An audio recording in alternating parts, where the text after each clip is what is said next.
udah jelas. Ini belum sempat ya. Oke, jadi ini tuh matematika fase E, bidang studi matematika fase E kelas 10 SMA. Kalimat CP-nya di akhir fase E, peserta didik dapat menginterpretasi ekspresi eksponensial menggunakan sistem persamaan linear 3 variabel, sistem persamaan linear 2 variabel, fungsi kuadrat, dan fungsi eksponensial dalam menyelesaikan masalah. Peserta didik juga dapat melakukan operasi vektor. Jadi berdasarkan kalimat CP ini, konten atau topik yang dimasukkan adalah yang pertama eksponensial, ekspresi eksponensial, kemudian sistem persamaan linear 3 variabel, sistem pertidaksamaan linear 2 variabel, fungsi kuadrat, fungsi eksponensial, yang terakhir adalah operasi vektor.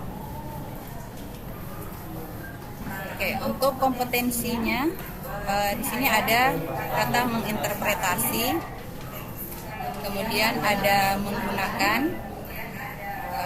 Di sini sebenarnya satu lagi yaitu menyelesaikan masalah.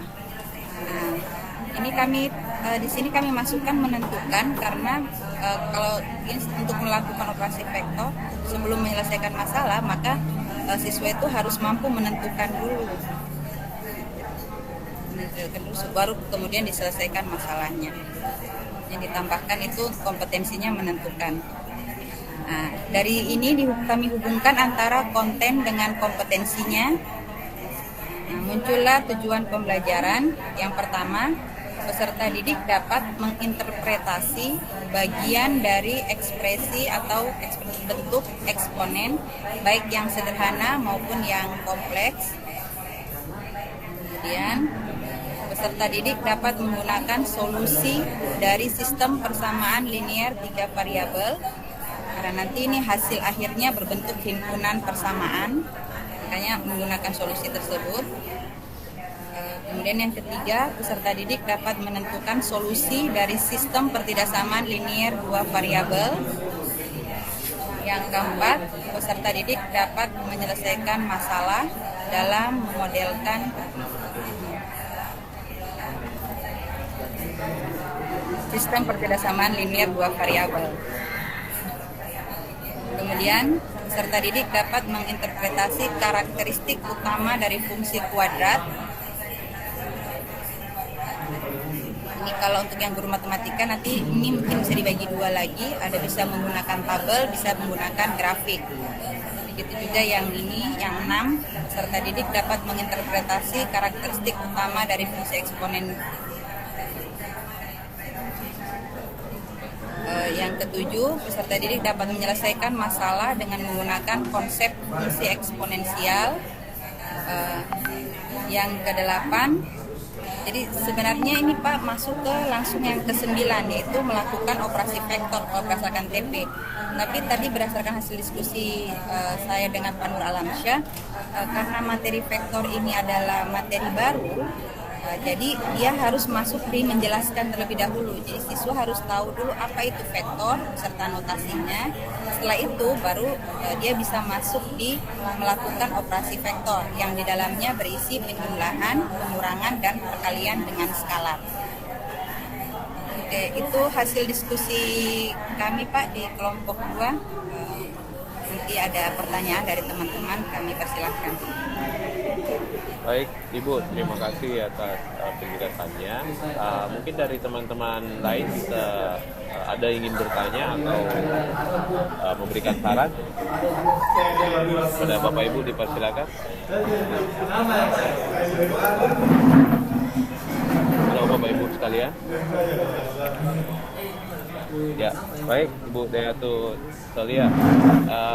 Di akhir fase ini di kalimat CP Bu ya. Jadi Ibu ambil di ini ya, di apa namanya? Di fase E ini khusus untuk di mata pelajaran matematika ya? Iya Pak. Untuk elemen kontennya aljabar dan fungsi. ya elemen konten, aljabar dan fungsi. Nah, Ibu apa yang mendasari Ibu memasukkan konten topik materi inti ini ke 6 materi inti ini? Apakah sudah sesuai dengan ini atau bagaimana? Kalau berdasarkan kalimat CP nih Pak, jadi di sini kita lihat ini materi tersendiri. Yang pertama ini ada eksponensial. Eksponensial, betul. Ya. Kemudian ini ada sistem persamaan linear 3 variabel. Oke.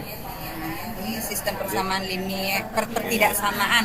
Pertidaksamaan ya, betul. Ya. Pertidaksamaan linear 2 variabel. variabel. Kemudian Fungsi ini kuadrat. ada fungsi kuadrat, fungsi eksponensial, dan yang terakhir adalah vektor. Operasi vektor. Nah,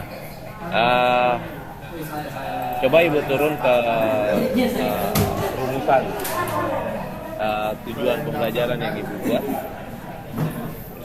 rumusan kalimat TP-nya. Oke, yang pertama sudah Bu, sudah stop dulu. Peserta didik dapat menginterpretasi bagian dari ekspresi untuk eksponen sederhana dan kompleks. Coba Ibu naikkan tadi ke poin pertama. Poin pertama di sini bagaimana eksponensial ya, ekspresi. Ya, ya. Sendiri menginterpretasi bagian dari ekspresi bentuk. Ekspresi bentuk ya, eksponen. Oke. Yang kedua, Bapak Ibu sekalian, coba perhatikan tugas kelompok yang dikerjakan kelompok 2. Ini sudah sangat baik memberikan gambaran ke kita ya. Coba kita lihat di rumusan kalimat TP dari hasil analisa CP. Jadi peserta didik dapat menggunakan solusi dari sistem persamaan linear 3 variabel. Ibu naik dulu. Ibu naik lagi dulu konteksnya ya, sistem persamaan linear 3 variabel. Naik lagi Bu. Ya. Jadi Bapak Ibu sekalian, setelah kita ini tadi mengidentifikasi konten atau topik materi inti yang sesuai dengan apa yang kita dapatkan dari CP ya, Bapak Ibu sekalian harus memilih. Coba Ibu turun. Coba Ibu turun. Coba Ibu turun lagi. Ya, inilah Bapak Ibu sekalian kunci bagaimana kita membuat kalimat, merumuskan kalimat.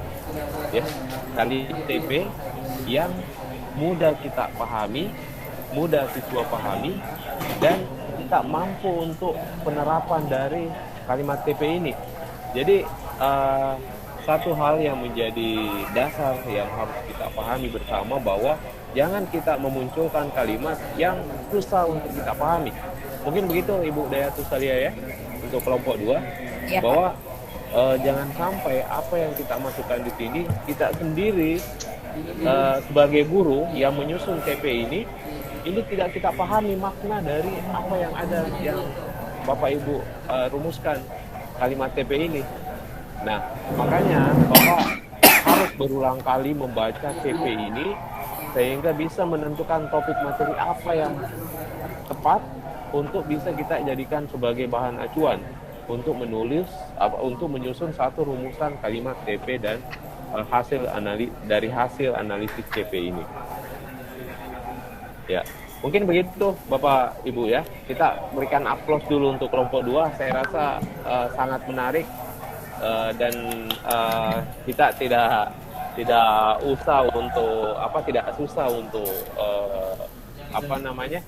memberikan penjelasan panjang lebar. Saya rasa di dalam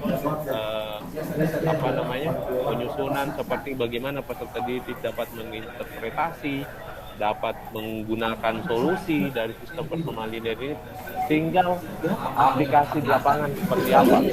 Ya.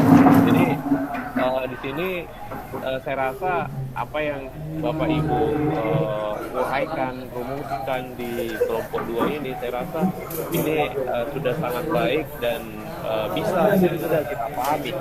Ya. Seperti ini karakteristik utama dari fungsi kuadrat. Jadi tidak apa-apa Bu, tidak apa-apa. Sudah bagus ya. Bagaimana kelompok lainnya?